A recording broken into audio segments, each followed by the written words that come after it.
Abdulla Oripov muallif nomidan she'rlarni Ashurboy Bolqiyev o'qiydi. Onamni eslab shamol uvillaydi, qor, bo'ron toshib, tepalik to'shiga o'zni uradi. U yerda tuproqqa bag'rini bosib, tanho bir sag'ana ma'yus turadi. Qoshiga chiqay deb bo'zlab yo'l yurdim, ko'kragimni tildi izg'irin tikan.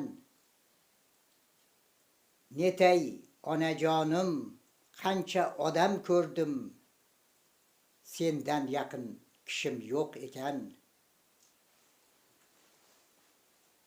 Onamga xat. Qaytkim keldi onam yoningga, yuragimda ismsiz dardlar, sovuq xonam soat chiqchiqi, tashqarida xazonrez bog'lar. Sovuq xonam soat chiqchiqi, tashqarida xazonrez bog'lar. Yomg'irning jim xonish qilishi. Barisi ham nechundir budam, tushirmoqda seni yodimga. Qaytkim keldi onam yoningga, yuragimni ochib gapirsam, kam bo'lar menda bunday hol. Shodmon yursam mening yodimga, sen tushmaysan rostdan onajon. Nogahoniy bunday holdachi, shunday ko'rgim keladi seni.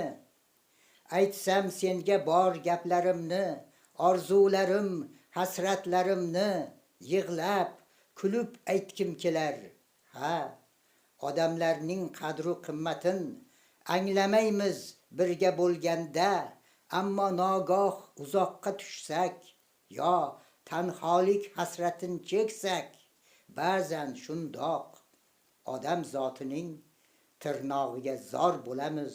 Ha, tushunmayman bu haqiqatni, sen ku axir onasan, ona. Ona, ranjimagil xatimdan men rostini yozdim, shod damim, sen tushmaysan aslo esimga.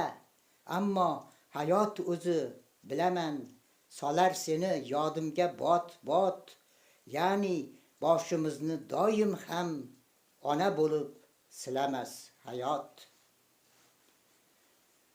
Siz Abdulla Oripov she'rlaridan tingladingiz. Matnlarni Ashurboy Bolqiyev o'qidi. 2025-yil 22 dekabr. E'tiborlaringiz uchun